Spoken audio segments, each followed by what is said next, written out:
Perkenalkan, nama saya Rodriguez Virgil Maturbong sebagai peran pengganti mediator. Perkenalkan, nama saya Adi Maswardana Kesma Putra dengan NIM 21000024326 dari kelas arbitrase E. Nama saya Ramdhandra Cahaya Bagaskoro, NIM 210002439 dari kelas arbitrase kelas E. Selamat siang semuanya, saya Rodriguez Virgil Maturbong SMA selaku mediator terpilih oleh kedua belah pihak terkait dalam perkara ini. Sebelumnya saya mempersilakan kedua belah pihak untuk memperkenalkan diri masing-masing. Terima kasih mediator. Perkenalkan, nama saya Adi Maswardana Kesma Putra SHMH. Dalam hal ini bertindak sebagai kuasa hukum dari Daniel Kristianto, salah satu pembeli emas seberat 36,078 kg yang selanjutnya disebut sebagai pihak pertama. Baik, terima kasih mediator. Perkenalkan, nama saya Ramdhandra Cahaya Bagaskoro SMA.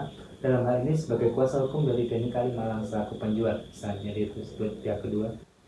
Di sini saya akan menjelaskan terlebih dahulu berdasarkan Permen Nomor 1 Tahun 2016 tentang prosedur mediasi, bahwasanya dalam pasal 4 disebutkan sengketa perdata pada tingkat pertama wajib terlebih dahulu diselesaikan melalui perdamaian dengan bantuan seorang mediator.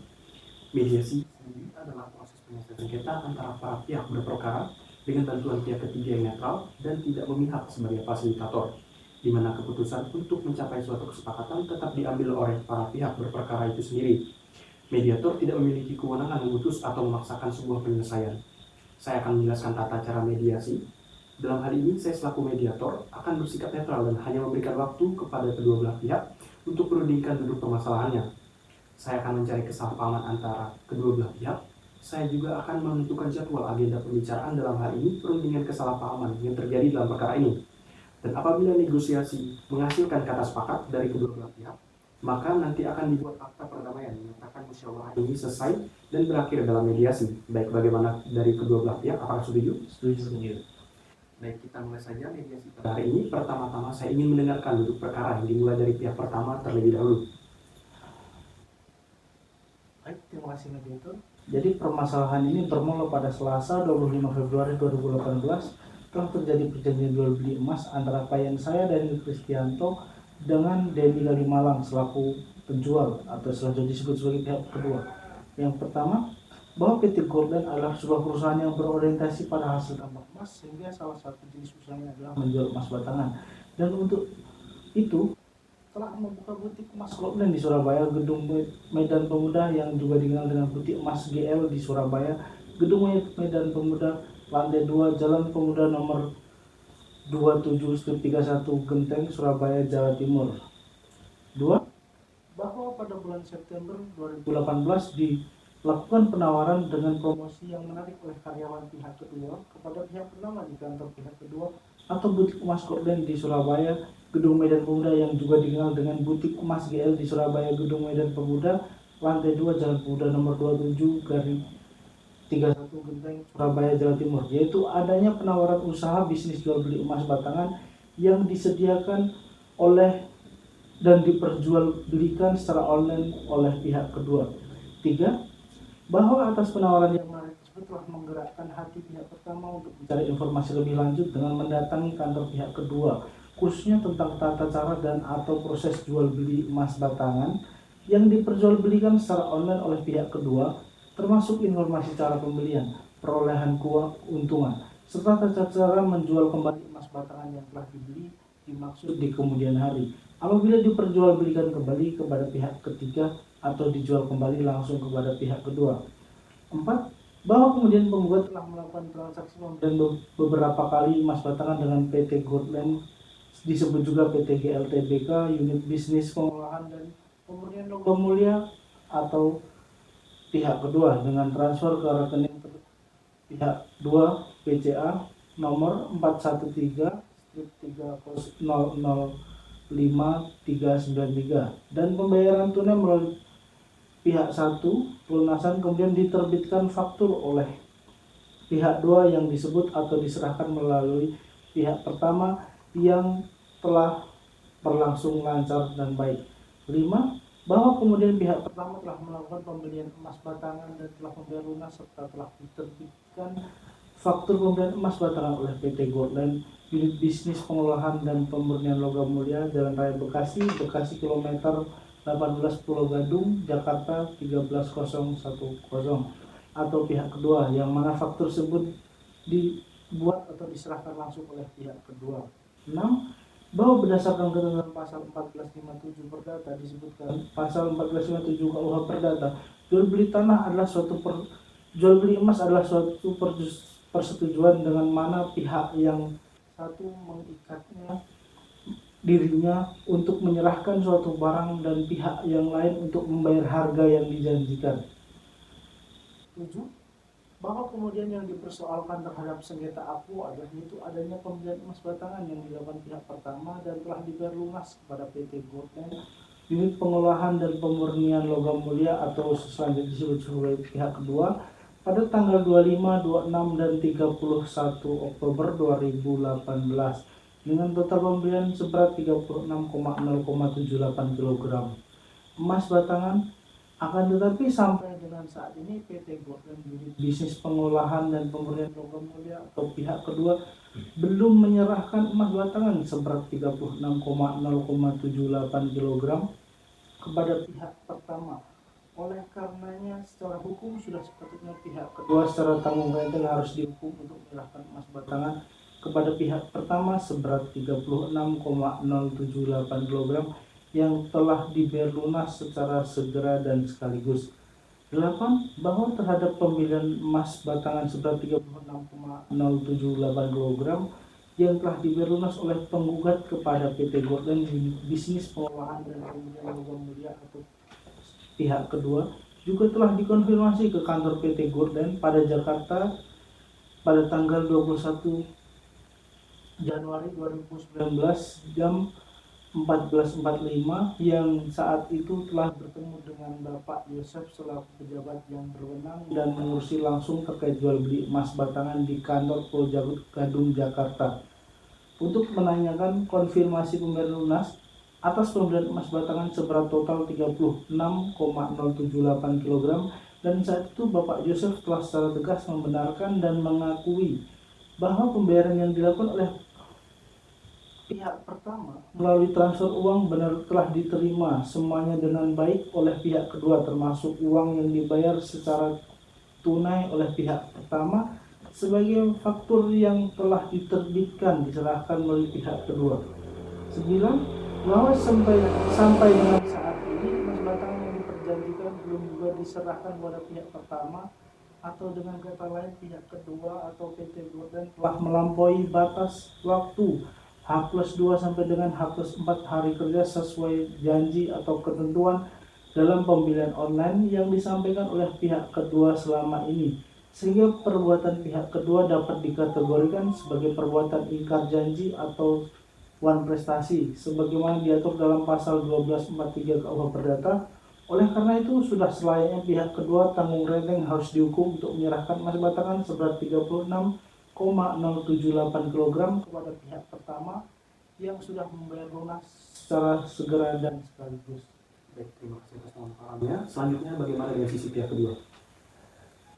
Baik, bahwa benar telah terjadi perjanjian jual beli emas Daniel Kristianto selaku pembeli selanjutnya disebut pihak pertama dengan Denny Kalimalang selaku pihak kedua pada hari Selasa 25 Februari 2018.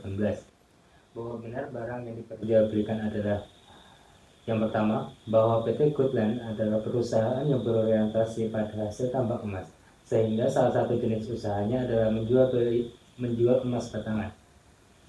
Dan untuk itu telah membuka butik emas Goldland di Surabaya, Gedung Medan Pemuda yang juga dikenal dengan butik emas GL di Surabaya, Gedung Medan Pemuda, lantai 2, Jalan Pemuda nomor 27 sampai 31 Genteng, Surabaya, Jawa Timur. Kedua, bahwa pada bulan September 2018 dilakukan penawaran dengan promosi yang menarik oleh karyawan pihak kedua kepada pihak pertama di kantor pihak kedua atau butik emas Goldland di Surabaya, Gedung Medan Pemuda yang juga dikenal dengan butik emas GL di Surabaya, Gedung Medan Pemuda, lantai 2, Jalan Pemuda nomor 27 sampai 31 Genteng, Surabaya, Jawa Timur, yaitu adanya penawaran usaha bisnis jual beli emas yang disediakan dan diperjualbelikan secara online oleh pihak kedua.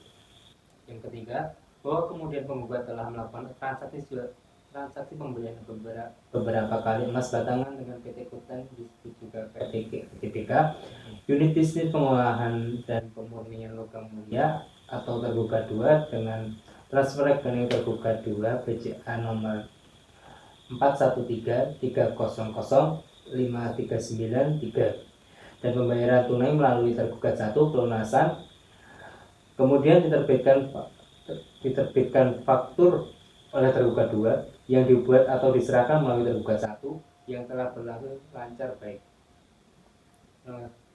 Bahwa kemudian pihak pertama telah melakukan pembelian emas batangan dan telah membayar lunas, serta telah diterbitkan atau diberikan faktur pembelian emas batangan oleh PT Kutan, unit bisnis pengolahan dan pemurnian logam mulia Jalan Bekasi kilometer 18, Pulau Gadung, Jakarta 13010, atau pihak kedua yang mana faktur tersebut dibuat atau diserahkan langsung oleh pihak kedua. Kelima, bahwa berdasarkan ketentuan pasal 1457 Perdata disebut pasal 1457 KUH Perdata, jual beli adalah suatu persetujuan dengan mana pihak yang satu mengikatkan dirinya untuk menyerahkan suatu barang dan pihak yang lain untuk membayar dengan harga yang dijanjikan. 6. Bahwa kemudian yang dipersoalkan terhadap sengketa et aquo adalah yaitu adanya pembelian emas batangan yang dilakukan pihak pertama dan telah dibayarkan lunas kepada PT Kotland, unit bisnis pengolahan dan pemurnian logam mulia atau pihak kedua pada tanggal 25, 26, dan 31 Oktober 2018 dengan total pembelian seberat 36,078 kg emas batangan tetapi sampai dengan saat ini PT Kotland, unit bisnis pengolahan dan pemurnian logam mulia atau pihak kedua menyerahkan emas batangan sebesar 36 kilo 78 gram kepada pihak pertama. Oleh karenanya secara hukum sudah sepatutnya pihak kedua secara tanggung renteng harus dihukum untuk menyerahkan emas batangan kepada pihak pertama seberat 36,78 kg yang telah dibayarkan lunas secara segera dan sekaligus.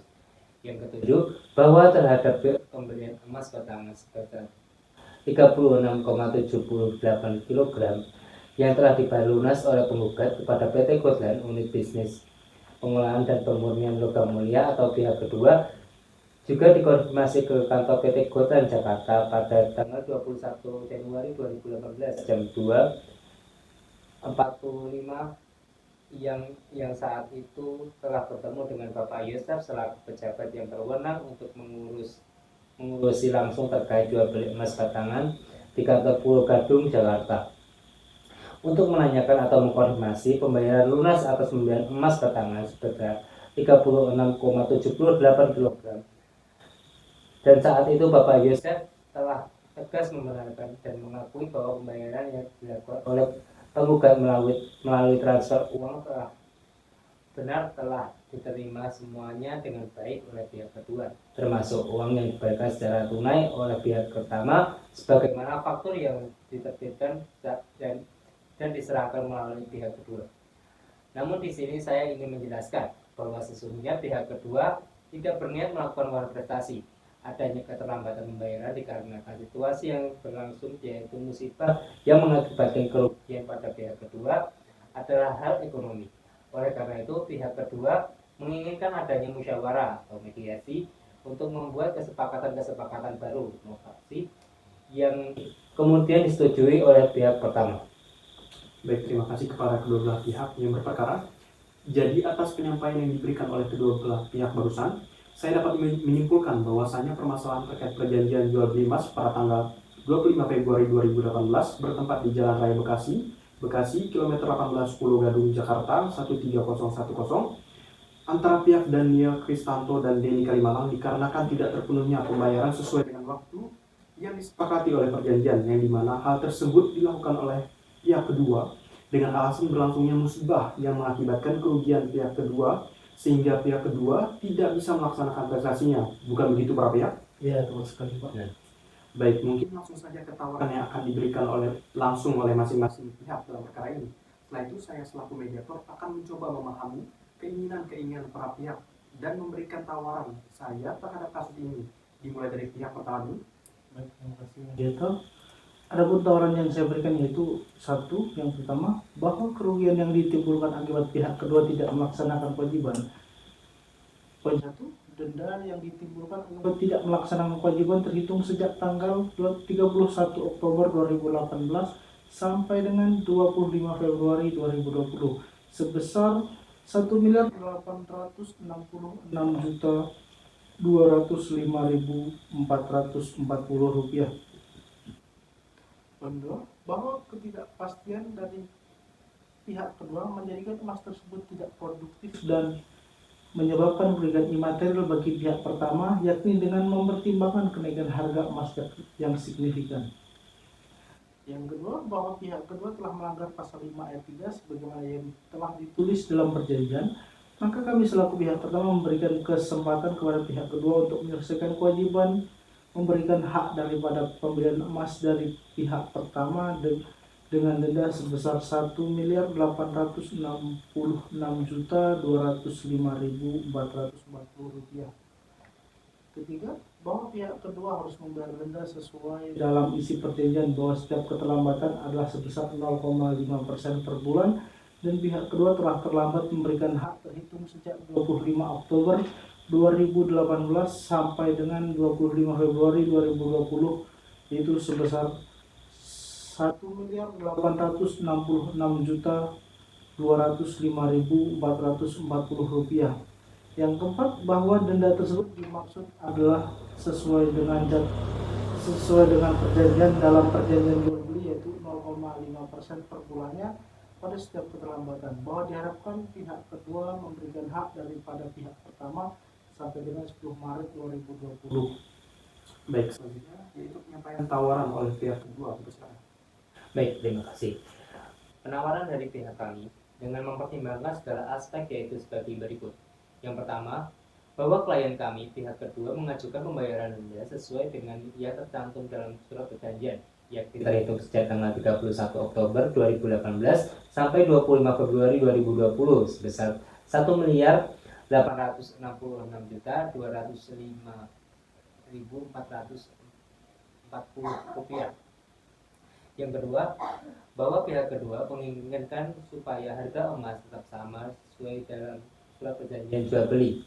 Yang ketiga, bahwa pihak kedua bersedia membayar ganti rugi kerugian imaterial. Yang keempat, bahwa klien kami dalam menyelesaikan kewajiban memberikan hak pihak pertama 36,78 kg emas dengan total harga 23.327.568.000 rupiah dengan kesepakatan baru yakni 5 kali angsuran selama 2 tahun. Yang kelima, bahwa dalam perjanjian baru yang akan dibentuk, pihak kedua meminta pembayaran angsuran pelunasan sebanyak 5 kali sebesar 4.665.513.000 rupiah. Demikian solusi yang dapat kami tawarkan untuk menyelesaikan perkara ini secara musyawarah. Kami berharap pihak pertama menerima tawaran ini atas perhatian dan kerjasama. Saya terima kasih. Baik, terima kasih atas penyampaian tawaran yang dilakukan oleh masing-masing pihak dalam perkara ini. Selanjutnya saya akan menyampaikan penawaran saya terkait perkara ini dengan mempertimbangkan keinginan-keinginan dari masing-masing pihak. Yaitu yang pertama, jual beli yang sudah terjadi tidak batal dan dibuatnya perjanjian baru. Yang kedua, jual beli tetap dilanjutkan dengan membuat perjanjian baru terhadap kekurangan pembayaran atas tanah sesuai dengan perjanjian awal. Perjanjian baru mewajibkan pihak kedua untuk membayar denda sebesar 1.866.205.440 rupiah dan mengirimkan emas sesuai dengan tempo hari pertama dengan rincian sebagai berikut. Pembayaran pertama pada 10 Maret 2020 sebesar 4.665.513.000. Pembayaran kedua pada 12 Agustus 2020 sebesar 4.665.513.000 rupiah. Pembayaran ketiga pada 8 Januari 2021 sebesar 4.665.513.000 rupiah. Pembayaran keempat pada tanggal 10 Juni 2021 sebesar 4.665.513 rupiah. Pembayaran kelima pada tanggal 7 November 2021 sebesar 4.665.513.000 rupiah. Yang ketiga, jual beli tetap dilanjutkan dengan membuat perjanjian baru.